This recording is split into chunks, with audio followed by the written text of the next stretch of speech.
All right, let's have some coffee. So this turns out this is really close to my house, and I knew of its existence, but it's no dogs allowed, so I've never been here before. And it is really, really nice. Look at it.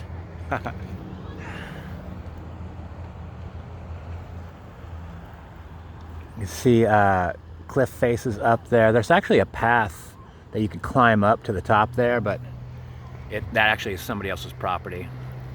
So, like, I did it once. I won't do it again.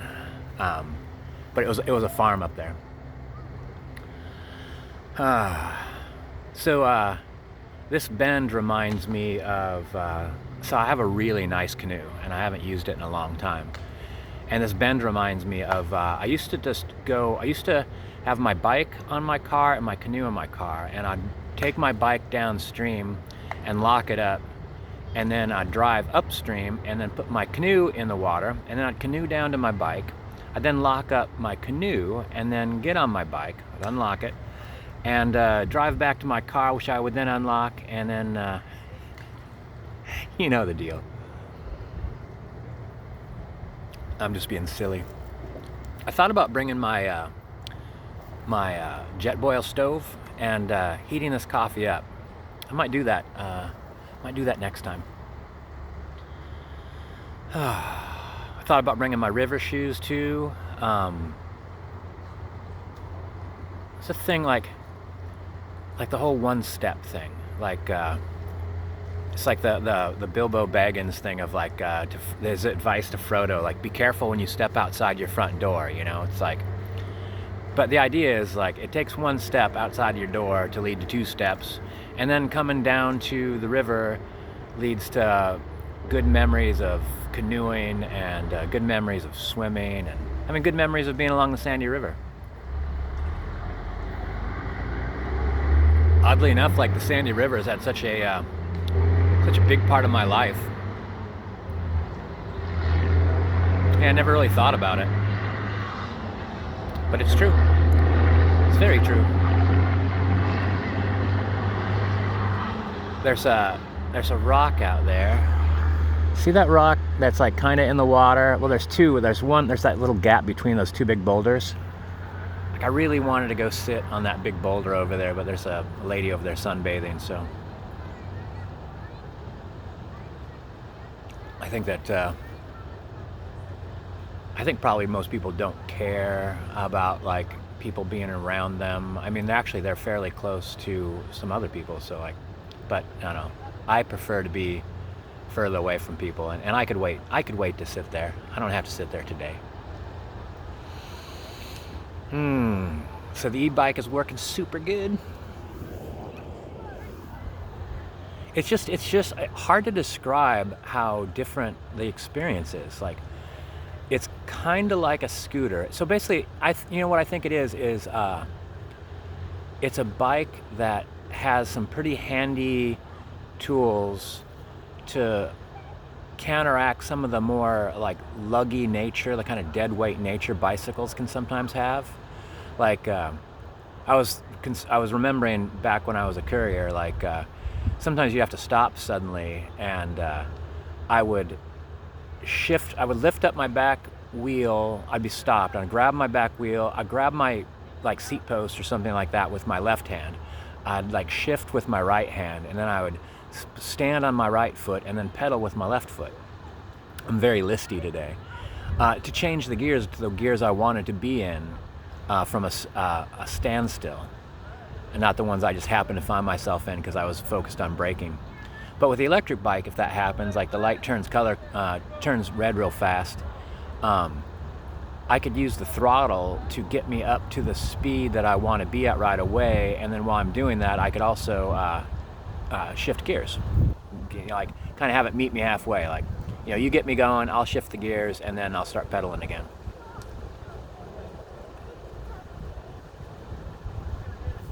Most people have a sun umbrella. I thought about bringing something to sit in the shade, but like sometimes like this is a nice spot that I'm sitting at right now. Like sometimes the shade decides for you. That's good enough for me. I mean, it'd be nice to be able to say, like, you know what, right dead center, smack dead center in the center of the beach there is where I'm going to be. And I got a couple guys climbing out to the rock I wanted to go to. Yeah, that's the thing about personal space. Like, there's no reason for it necessarily, you know. I think other people like want to be around other people. Other people don't think about it, and other people like me like hide off to the edge.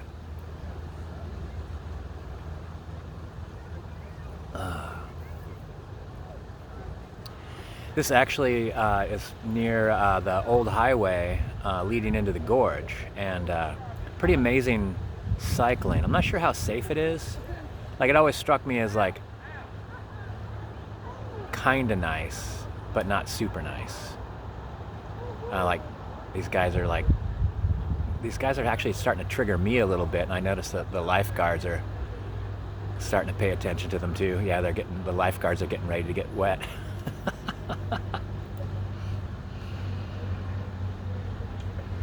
I'll show you the guys.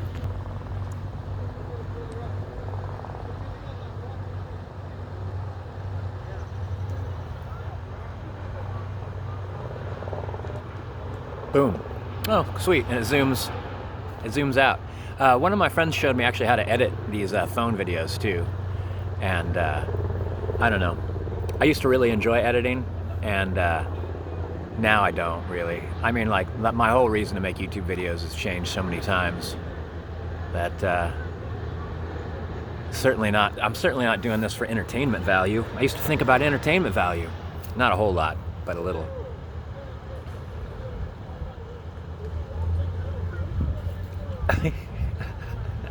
The lifeguard doesn't know what to do.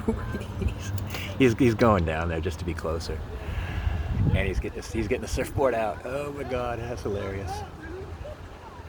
Oh man. Anyway, for traditional cycling, this through here, it's the old highway through there. So like 2-lane road, a shoulder, not like a 4-foot shoulder like you like, or a bike path or anything like that. But and also a fairly large amount of people cycle it, so it's not uncommon, so people know about it.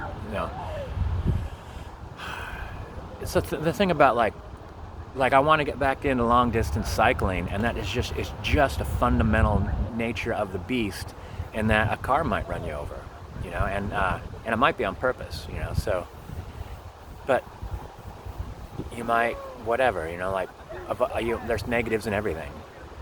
So, those guys might drown. Probably not. And I probably won't get hit by a car, but it's part of how my mind works. And it also just takes getting used to it. Eventually, like, you start going up and down the highway, and you get your 10 miles in every day, and it just becomes part of the background. Like, cars are whizzing by you. You get used to it. I was thinking about getting a little a third eye. They attach to your glasses, and it's a little mirror right here. So like you could just kind of glance and then look behind you. Like, those are really nice.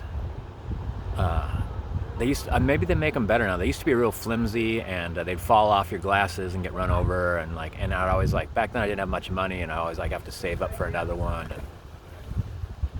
Like back then, saving up for having an extra $20 actually was a big deal. It took me a long time. That's why it felt a little super luxurious to just be able to pick some new camping gear and buy it. Because before, it was just, you don't get what you want necessarily. You get what what can you afford? What can you find? What could you repurpose and use?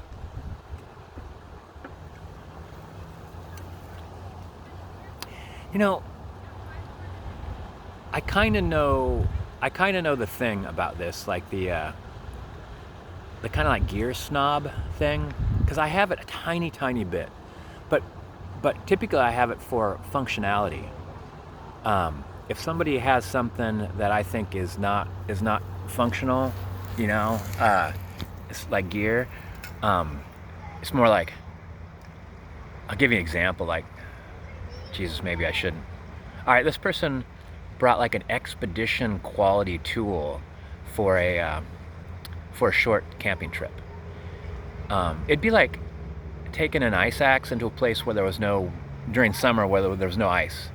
Like you just bringing the ice axe along. Like those people, like I went to a shooting range, and there's no shotguns allowed, but this guy had a double bandolier of shotgun shells that he was wearing. And my thought, if I tried to get into that guy's head, my thought is he's got a shotgun in his car, and he's going to use his handguns to fight his way to his car, and then he's going to switch to the shotgun. And he's told his girlfriend this, like maybe a couple times. Oh man. The lifeguards are getting triggered again. It's a dodgy little spot right there. Oh well.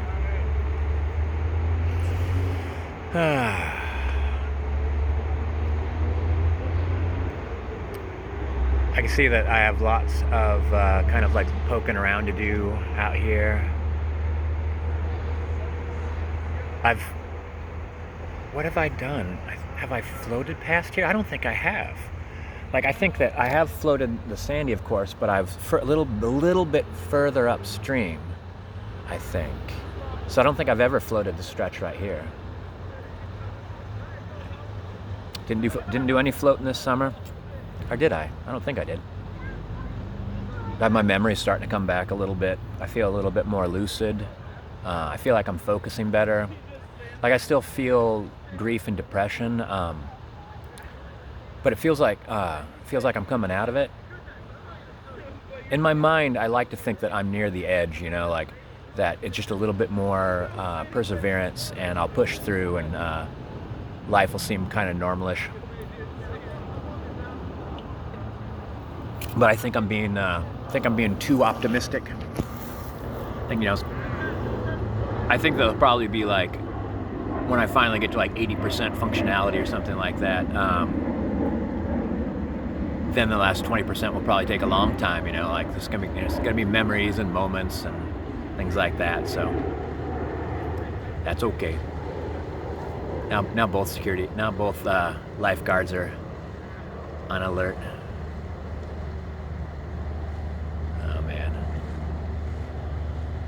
Well,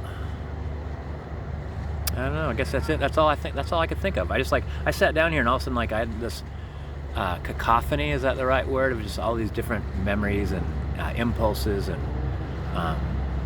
wouldn't it be nice if? And then one thing leads to another. One thing leads to another. That's what I'm thinking.